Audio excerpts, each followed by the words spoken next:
sea que busquemos para conseguir recursos, ¿cierto? Como la Biblia dice que el que quiera comer, que trabaje. Nosotros somos los responsables, ¿sí? Pero fíjense que nos damos cuenta que como Jehová no deja padecer al hombre justo y que las riquezas de los diligentes, entonces nos damos cuenta que todo aquel que es justo es diligente. ¿Sí? Nos damos cuenta que la negligencia no puede hacer parte de una persona que se acerca y que busca la justicia.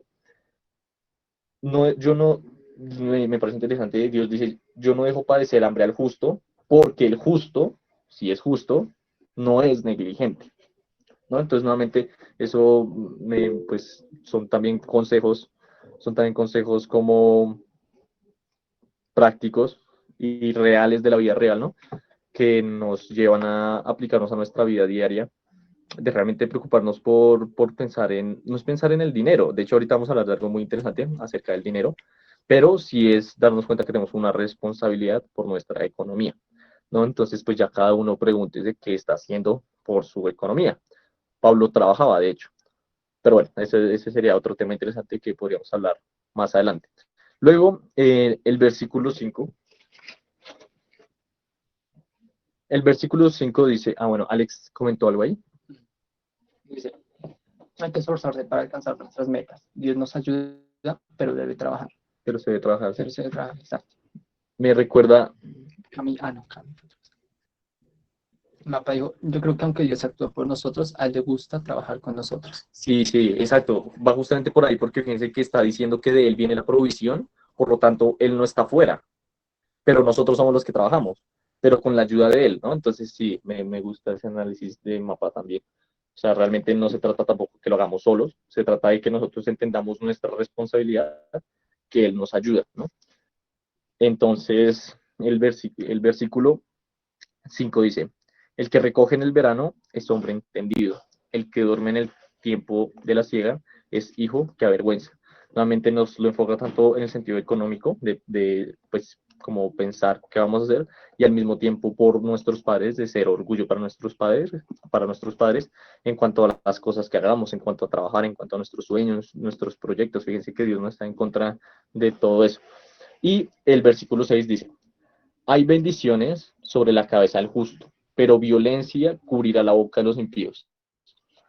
¿Alguien quiere decir por qué la violencia cubre la boca de los impíos? ¿Por qué utiliza la palabra violencia? ¿Qué significa? ¿Qué entiende?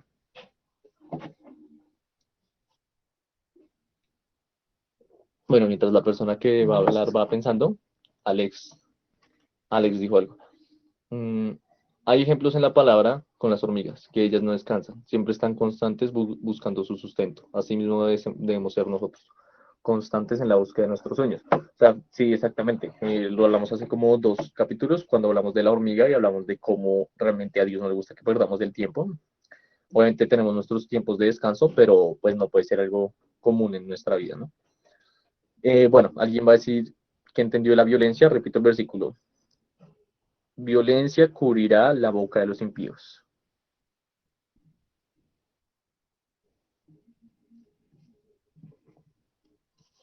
Bueno, lo voy a leer en la versión TLA, que tal vez nos pueda ayudar a entenderlo, porque no saben la verdad, si va por ahí. La versión TLA dice, al hombre honrado Dios lo bendice, al malvado la violencia lo domina. Entonces, primero nos damos cuenta que estas personas, bueno, yo por ejemplo lo relaciono como en el colegio, cuando habían manes o, sí, más que todo hombres, que eran como los super wow y que eran los que trataban mal y los que decían groserías y el que le decía a su mamá y todas esas cosas, ¿no? Y realmente nos damos cuenta cómo estas personas violentas, generalmente ofensivas, que generalmente buscan pleitos, pues realmente son dominados, o sea, son débiles porque son dominados por algo que aquel que no es así no es dominado, ¿no? Entonces se refiere primero a la boca, porque nos habla de personas que todo el tiempo están maldiciendo, que todo el tiempo son pesimistas, que todo el tiempo ven los lados malos de las situaciones, que tienen una actitud de odio hacia los demás o de desprecio, como que todo el tiempo están criticando, burlándose, ¿sí? O sea, esto que siempre inclina al mal. Ya hemos hablado muchas veces como todo lo bueno viene de Dios. Por lo tanto, cualquier cosa que no sea buena no puede venir de Dios y no agrada a Dios, ¿cierto? Entonces nos damos cuenta de que todas estas palabras, pues, pesimistas, que maldicen, que todo el tiempo están como diciendo cosas malas, son cosas que debemos eliminar, tratar de eliminar de nuestro lenguaje porque vemos que eso nos domina, eso, o sea, la violencia al malvado lo domina, ¿no? Entonces, a eso se refiere. Ahora, el capítulo 7, el versículo 17, perdón, dice, la memoria del justo será bendita. Bueno, antes de leer voy a leer el 5 también. Dice, además que esperar que Dios haga las cosas por nosotros en nuestra vida es injusto de nuestra parte.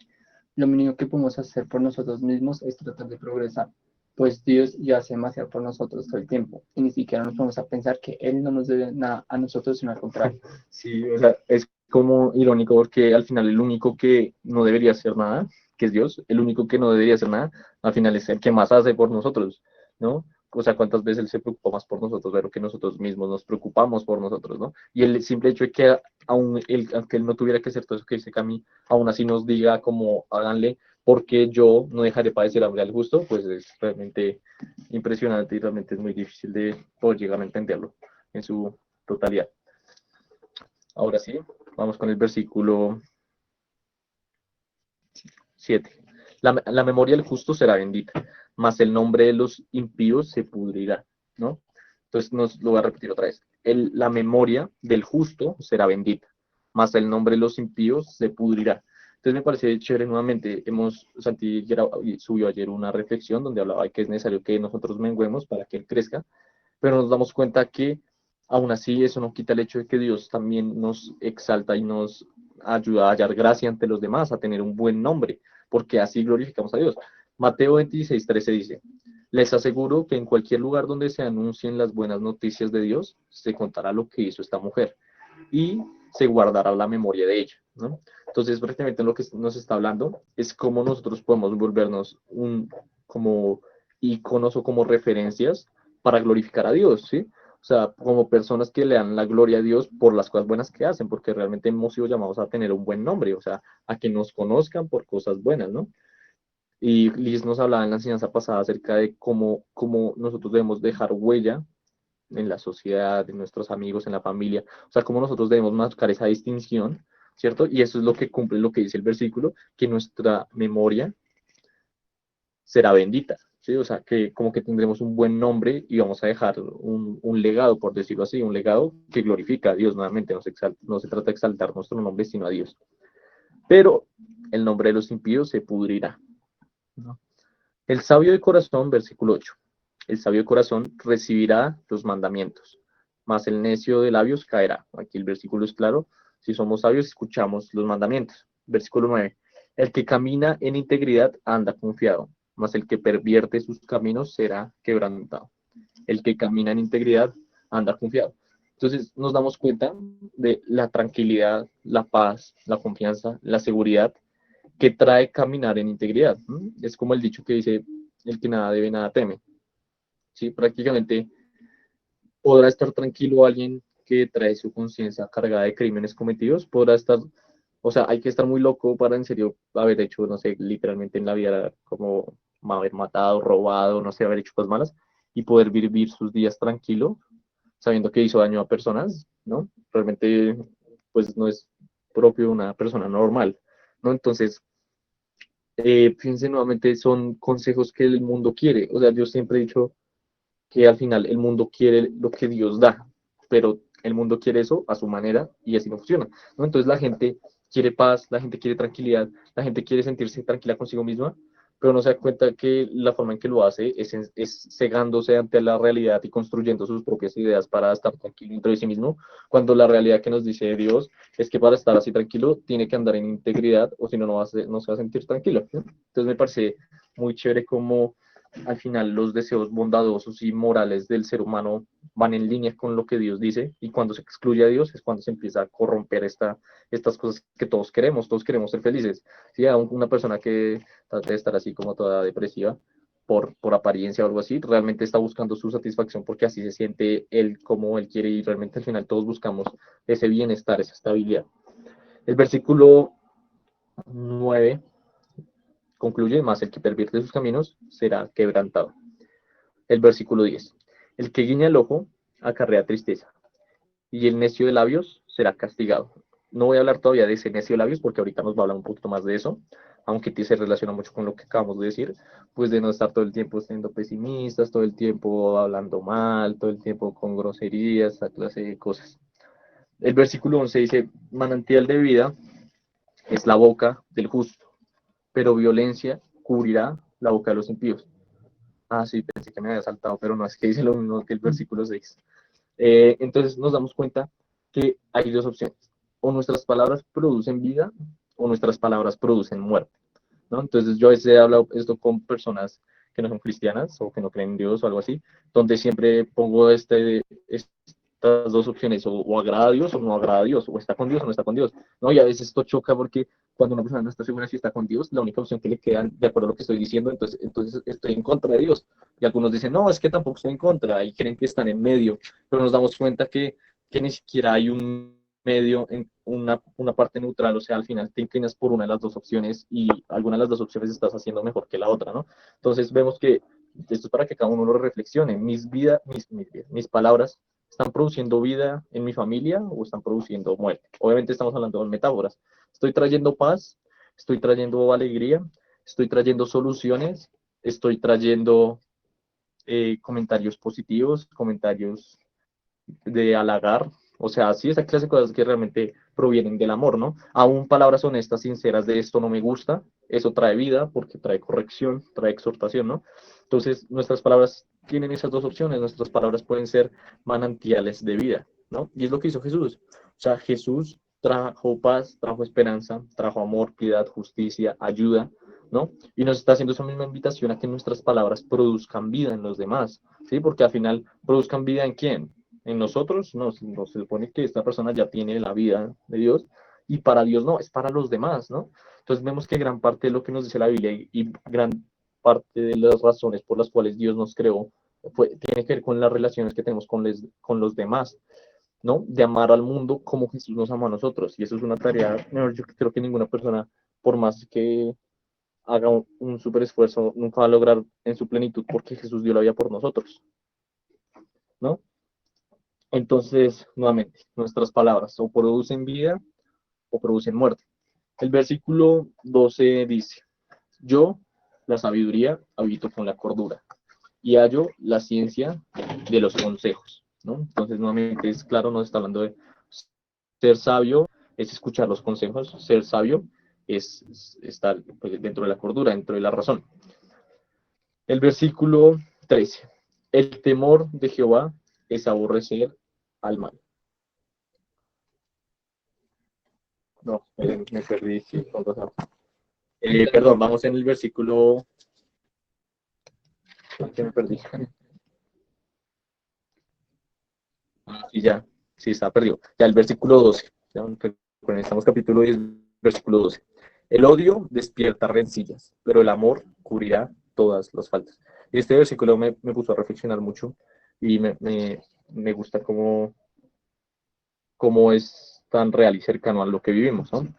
El odio despierta rencillas, ¿no? Entonces, han visto esas personas, bueno, seguramente a todos nos pasa y tal vez nosotros caemos en eso, donde a veces acumulamos cosas y terminamos sacándole algo a una persona que tal vez se supone que era un problema que ya había pasado, o no sé, como que se acumula eso y terminamos causando un conflicto, porque realmente pues es odio, es amargura, es como rencor que se guarda en nuestro corazón, pero el amor cubrirá todas las faltas. Y nos damos cuenta que, o sea, fíjense que está diciendo que el amor cubre cuántas faltas. O sea, ¿cuál es el límite del amor en cuanto a perdonar, en cuanto a dar oportunidad al otro? O sea, ¿hasta qué punto podemos llegar a decir descartar a una persona ya de que no tiene oportunidad para conocer a Dios o para agradar a Dios? Porque la declaración es absoluta cuando dice cubrirá todas las faltas, abarca todo. Entonces, ¿quiénes somos nosotros para juzgar o desechar? Y lo pienso en cuanto a Dios con nosotros y nosotros con los demás a la hora de amar y perdonar por fallas. ¿Sí? Porque fíjense que aquí el amor tiene sentido cuando hay faltas, porque el amor se trata de perdonar las faltas. ¿Sí? El amor tiene más sentido en medio de la imperfección, ya que cuesta, porque hay un sacrificio. Antes de que Dani diga, bueno, no, dale, dilo Dani. Hola a todos. Quería poner el ejemplo de, pues, de Jesús, ¿no? del hecho de perdonar a las personas que lo traicionaron, digamos a Judas, lo traicionó a Pedro, cuando Pedro lo negó, o sea, es que es muy impresionante en la forma en que Dios sigue amando a las personas que lo traicionaron, o sea, así es como debemos hacer nosotros, aunque sea muy difícil, o sea, yo pienso que es muy difícil perdonar a una persona que nos hizo daño, pero así debemos hacer como Jesús. Eso era lo que quería decir. Mm, gracias, Dani. Sí, y lo que tú dices realmente es muy difícil y es impresionante. O sea, esto no lo va a entender quien no entienda la resurrección y la crucifixión como un hecho real que ocurrió en la historia en el año 33 después de Cristo, que realmente hubo un momento en que Jesús estaba siendo crucificado, que estaba sangrando, que estaba sudando sangre, que la gente le estaba escupiendo, que le estaban insultando, y él, mientras que todos hacían eso, él mismo estaba mirando al cielo y diciéndole a Dios, perdónalos porque no saben lo que hacen, ¿no? Lo que nos hablaron alguna vez Cami y Vale acerca de la compasión, ¿no? O sea, realmente es un modelo pues que nunca vamos a alcanzar, pero que podemos esforzarnos por alcanzar. Y me recuerda esto a lo que dice 1 Corintios 13 acerca del amor. Dice que el amor todo lo cree y todo lo espera. Yo siempre había entendido este versículo como que el amor siempre tiene esperanza o como que el amor siempre cree que va a pasar algo, no sé cómo algo así. Pero bueno, hace un tiempo estudiando me di cuenta que en realidad, obviamente, no sé por qué no lo había entendido así, pues el amor obviamente siempre se trata con otra persona, con alguien más. O sea, el amor, si estuviéramos solos en el universo, pues el amor no, tal vez no existiría o no tendría ningún sentido. Pero realmente es en las relaciones con los demás que este amor tiene sentido. Y cuando dice todo lo cree y todo lo espera, se refiere a los demás. O sea, el que ama al mundo, el que ama a las personas, siempre espera lo mejor de los demás. El que ama siempre da la oportunidad a los demás. O sea, el que ama nunca llega al punto de rechazar completamente a alguien la oportunidad porque el amor todo lo espera, ¿no? Dale, mapa. Pues yo quería decir como, eh, digamos que Dios siendo soberano, eh, nos ama a nosotros y en vez como de rendirse con nosotros cada vez que pecamos o que hacemos algo mal, Él lo que busca es repararnos y como redimirnos por amor, sí, por amor y gracia, que nunca entenderemos. Ya yo creo que Mm, la magnitud del amor de Dios es más grande que lo que nosotros podemos lograr entender. Pero yo creo que em, lo que Dios quiere y por lo que Dios envió a Jesús es para sanar a los que estaban enfermos, para salvar a los que necesitaban ser salvados. Y, y yo creo que si Dios, siendo Dios, lo hace con nosotros, porque nosotros que somos imperfectos, no podemos hacerlo con alguien más. Y ya. mm. Sí, gracias, mapa. Qué bonito. Sí, o sea, simplemente no, no hay razones por las cuales podamos llegar a entender que podemos como simples criaturas mirar al cielo y decirle, Dios, o sea, ¿por qué haces esto, no? ¿Por qué me amas? ¿Por qué te esfuerzas por buscarme? Si yo a veces te rechazo, ¿no? ¿Por qué te preocupas por mí más de lo que yo me preocupo por mí? ¿No? Esa clase de cosas es impresionante y es justamente ese amor el que nos motiva a amar a los demás. O sea, es el amor a Dios y entender el amor de Dios hacia mí el que me permite entender siempre puedo dar más por alguien más. O sea, nunca va a llegar al punto de hacer lo que Dios hizo por mí, por lo tanto siempre puedo hacer más, ¿no? Y esto no debe ser para sentirnos mal, ni para, no sé, ni para como una carga, por el contrario, de animarnos y motivarnos a que hubo uno que dio todo por mí, que no lo merecía, y por eso yo me esfuerzo por dar todo por los demás, por las personas, ¿no? Entonces, volvemos a lo mismo, se trata de esta misericordia y esta gracia por los demás, ¿no? El versículo 3, no, otra vez casi me pierdo. El versículo 13. En los labios del prudente se halla la sabiduría, mas la vara es para las espaldas del falto de cordura. Entonces, nuevamente, pues ya, estas son cosas pues que ya hemos leído varias veces, ¿no? La prudencia es sabiduría. Aquel que es sabio es prudente, ¿no? Y ahorita vamos a hablar de la imprudencia. Y vemos la importancia de la vara, de la corrección, ¿no? El versículo 14 dice, los sabios guardan la sabiduría, mas la boca del necio es calamidad cercana, ¿no? Entonces el sabio se esfuerza por guardar y por recordar, porque no basta con escucharlo una vez y ya, sino que estas virtudes, estos consejos, son cosas que tenemos que esforzarnos a hacer una acción que nos permita tenerlo ahí. O sea, tenemos una responsabilidad de estar haciendo cosas que nos ayuden a guardar lo que Dios nos ha dicho. Alejandro dice, otra cosa que se habla sobre el amor en la Biblia es en Pedro. Dice que tengamos ferviente amor, porque el amor cubre la multitud de pecados. Perfecto. De hecho, justamente cuando leía ese versículo que hablamos ahorita, yo estaba buscando ese y no lo encontré. Si lo encuentras antes, sería bueno que lo mandaras ahí. Entonces, sí, nos habla de que, o sea, la única razón por la cual podemos llegar a ser salvos es por amor de Dios. Es la única razón por la cual puede haber esperanza para nosotros, que no dependa de nosotros, ¿no? Bueno, ahí mandó pero pégalo, o solo hice eso. Bueno, el punto es ese. Entonces nos habla de la única forma en que podamos llegar al cielo es porque Dios nos lo regala, literalmente, porque nosotros no podemos hacer nada para ganar, es por amor. Eh, Vamos con el versículo 15, el versículo 14, ¿no? Entonces, nuevamente es un esfuerzo que tenemos que hacer por no olvidarlo, y lo ha repetido muchas veces, pero muchas veces lo tenemos que recordar. Y el versículo 15 me pareció súper interesante, porque, bueno, leamos, dice, las riquezas del rico son su ciudad fortificada, y el desmayo de los pobres es su pobreza. La riqueza del rico es su ciudad fortificada, y el desmayo del pobre es su pobreza. Entonces, me parece interesante primero porque bueno, sabemos que la Biblia realmente huye de esa idea de que humilde es el pobre y malo es el rico, realmente no es así, ¿no? Vemos muchos casos en los que, pues, sí muestra que para un rico es más difícil llegar a humillarse ante Dios porque el rico tiene menos necesidades, ¿no? Y realmente muchas veces es la necesidad la que nos lleva a Dios. Pero realmente nos muestra como personas como Salomón, del mismo que estamos leyendo todo esto, era una persona que tenía muchísimas riquezas, muchísimo dinero, muchísimo poder, ¿no?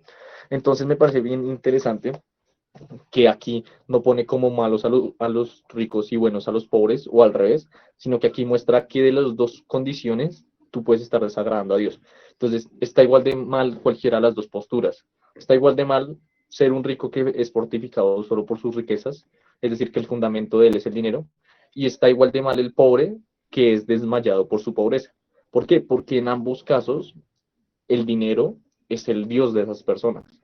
El dinero es lo que sustenta su vida, ¿no? Entonces realmente, más allá de si somos ricos, somos pobres, si debemos tener plata, no debemos tener plata, nos damos cuenta que las razones que deben fundamentar nuestra vida, pues deben ser en Dios, en la verdad, en la virtud, no en estas cosas materiales, ¿no? Y realmente podríamos reemplazar eso por la fama. O sea, lo importante no es ser famoso o desconocido, lo importante no es ser o inteligente o ignorante, no, esas cosas no, lo importante es qué es lo que se convierte en nuestro Dios.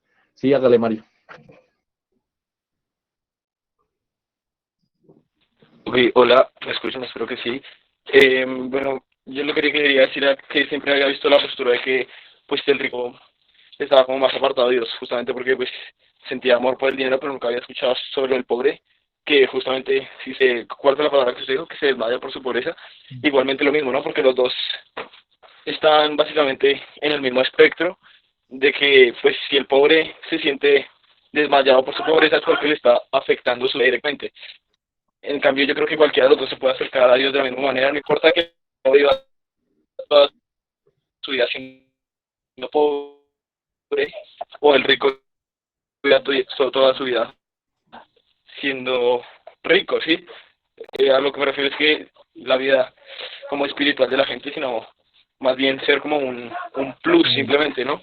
Pero pues no tenerlo en ningún aspecto como, no sé, como el centro de la vida ni nada por el estilo, sino al contrario, ¿no? Verlo como algo que está por los lados. Eso es lo que quería decir. Sí, sí, chévere, gracias por la participación. Sí, me parece chévere e interesante eso, y además, o sea, sí, realmente con detenimiento vemos cada aspecto de la vida de Jesús y prácticamente solo en los evangelios, vamos a dar cuenta cómo realmente todas estas barreras sociales, culturales, económicas, lo que sea, pues, o sea, quedan completamente a un lado, ¿no?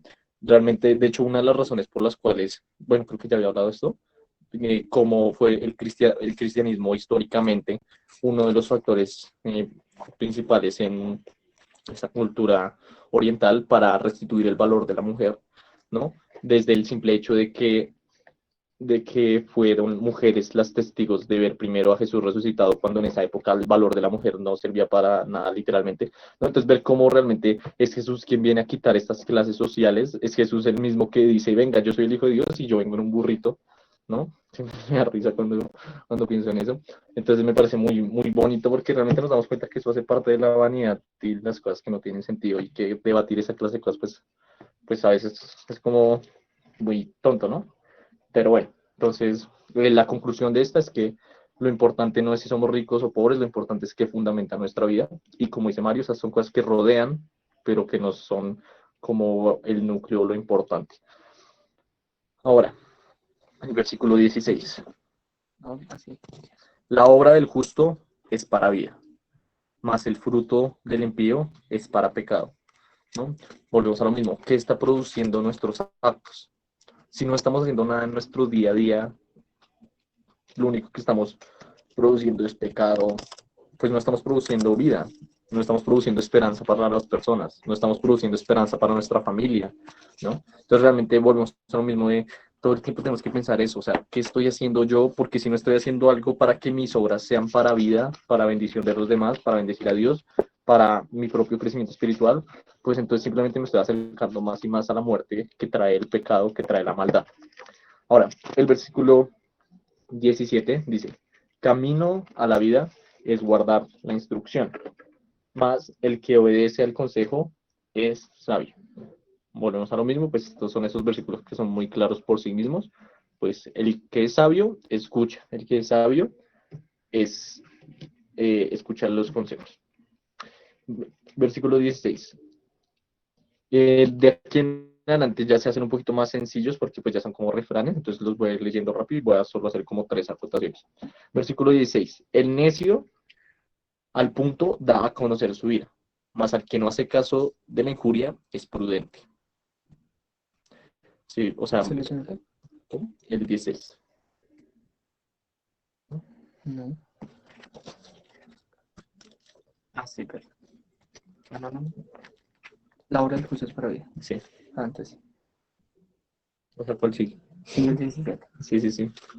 Ah, bueno, disculpe, me volví a perder. Es que mi Biblia está como rara hoy. Bueno, camino, sí, más el fruto del impío es pecado. Camino a la vida es guardar la instrucción, pero quien desecha la reprensión, hierra. El que encubre el oído es de labios mentirosos, y el que propaga calumnia es necio.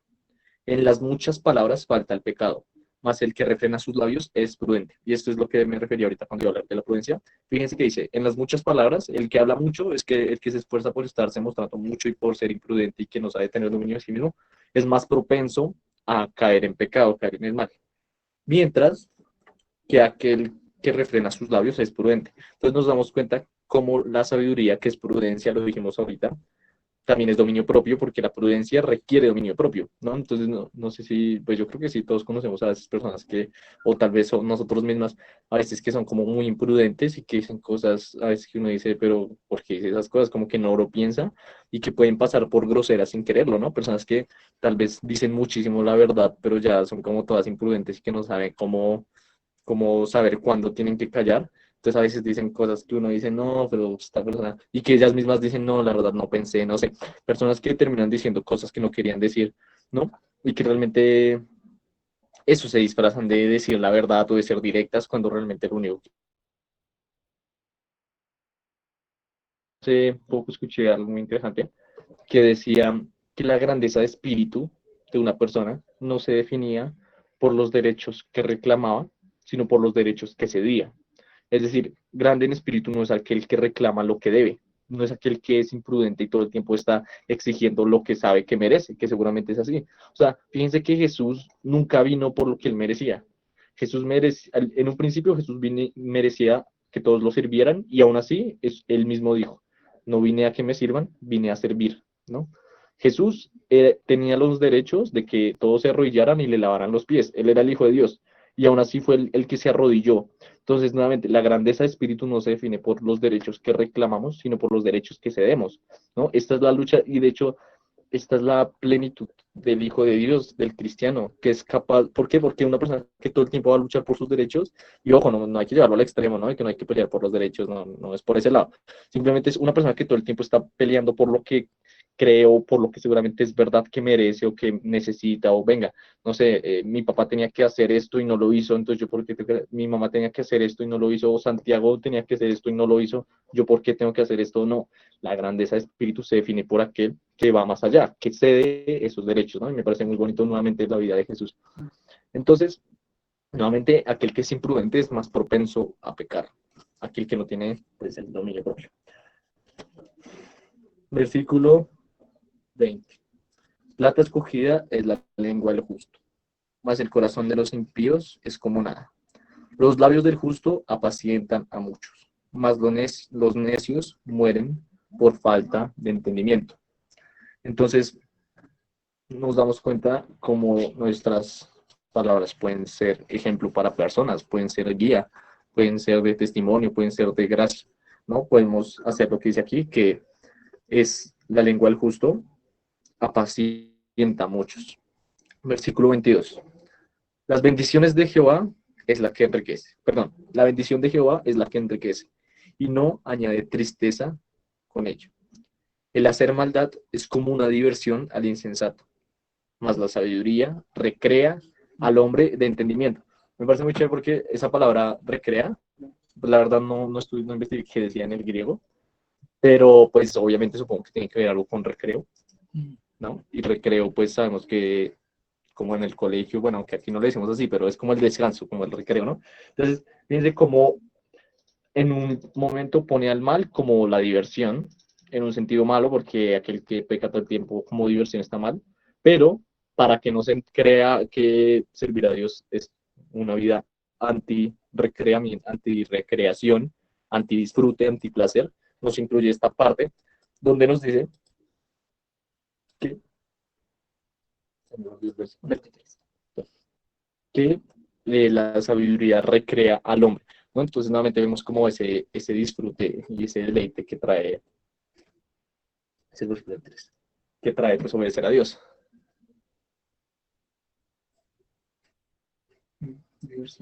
Diversión.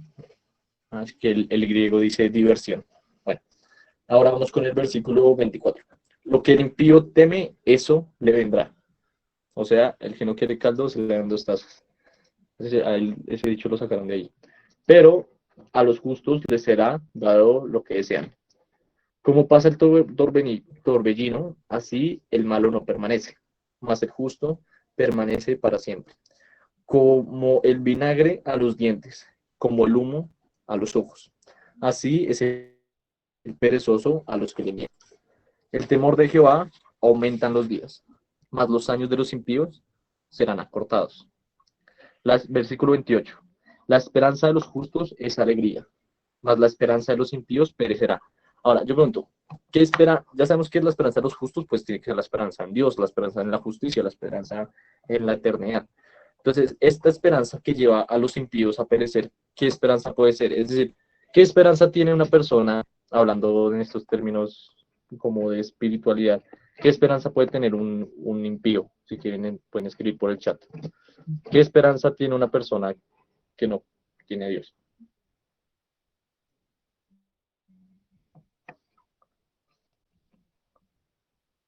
Bueno, su esperanza puede ser, por ejemplo, lo que ya hablamos del dinero. Su esperanza puede ser, por ejemplo, no sé, causar un impacto en la sociedad, ¿no? Su esperanza puede ser conseguir unos títulos o hacer unos viajes o llegar a tener algo, ¿no? Pero nos damos cuenta que perecerá. ¿Por qué? Porque todas estas esperanzas son terrenales, materiales. No son malas en sí mismas, tal vez, pero el problema es que tienen un límite, ¿no? Y cuando eso se acabe, pues vemos cómo esta esperanza perece. Pero la esperanza de los justos es alegría porque es una esperanza eterna, porque es una esperanza que permanece, porque es una esperanza que no acaba el día que morimos, sino que antes empieza el día que morimos, ¿no? Bueno, versículo 29. El camino de Jehová es fortaleza al perfecto, pero es destrucción a los que hacen maldad. El justo no será removido jamás, pero los impíos no habitarán la tierra. El justo no será removido jamás, pero los impíos no habitarán la tierra. La boca del justo producirá sabiduría, mas la lengua perversa será cortada. Y finalmente el último versículo. Los labios del justo saben hablar lo que agrada, mas la boca de los impíos habla perversidades. Fíjense que un hijo de Dios, un cristiano, pues debe caracterizarse por hablar palabras que agraden, por hablar palabras que sean de gracia, que sean agradables, que sean de bendición, que sean edificantes, que no sean pesimistas, que no sean negativas, que no sean rencorosas, sino que todo el tiempo llevan a amar, a perdonar, ¿no? Entonces, con esto concluimos el capítulo 10. Pues podemos sacar conclusiones interesantes acerca de las riquezas en cuanto a, primero, la responsabilidad que tenemos en nuestra economía y segundo, el poder que pueden tener sobre nosotros y pues también de lo que hemos hablado todo el tiempo y que no debemos olvidar acerca de escuchar los consejos. Entonces no sé si antes de irnos alguien quiere decirnos algo, alguien tiene alguna pregunta. Nuevamente pues gracias por acompañarnos.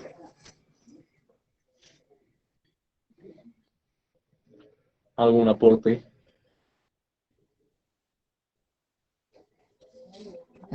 Bueno, entonces nuevamente muchas gracias por acompañarnos, muchas gracias por pues escuchar lo que Dios quería decir. Realmente nos esforzamos siempre por que sea Dios y lo que Dios dice, ¿no? Entonces, pues ya saben, el lunes a las 5 p.m. Gracias pues a todos por estar y recuerden, estudien el capítulo 11. Yo estoy seguro que la mayoría no lo estudian porque no traen preguntas, ¿no? Y realmente, o sea, sí, pues no sé, creo que Santi también, no sé si te pasa, pero la mayoría de las conclusiones que yo saco es por preguntas que me va surgiendo el texto y eso lo lleva a uno a investigar otros versículos y ahí uno encuentra las respuestas. Entonces los invito a que estudien el capítulo 11, traigan así como cosas interesantes, pues la idea es que hablemos, que hasta tal vez, quién sabe, entremos en algún debate interesante. Entonces, pues estudien el capítulo 11, lean la Biblia. Y bueno, gracias, muchas gracias. Nos alegra poder compartir juntos. Entonces, oremos. Veamos, ahí José se fue cuando oramos. Okay. Señor Jesús, gracias por ese momento que nos permites tener, Padre. Gracias porque nos permites aprender de ti. Te pedimos que esta palabra se haga realidad en nuestra vida, Padre, que lo podamos aplicar y lo creamos, Señor. Te pido por todos los que estamos acá, por su semana, Señor, por sus días, sus estudios, todo lo que vayan a hacer. Guárdalos, Señor, y protégelos, Señor, como el Padre que tú eres. Luego este día en tus manos, Señor, y ahorita la noche que llegue. En tu nombre, Padre. Amén. Bueno, amén. Entonces, gracias. Los queremos mucho. Esperamos que les vaya bien. Bueno, esperemos que les vaya muy bien en todo. Estamos seguros de que tal vez todos están bien ocupaditos. Entonces, que les vaya bien en todo. Y nos vemos el sábado en el culto y el otro lunes. Adiós.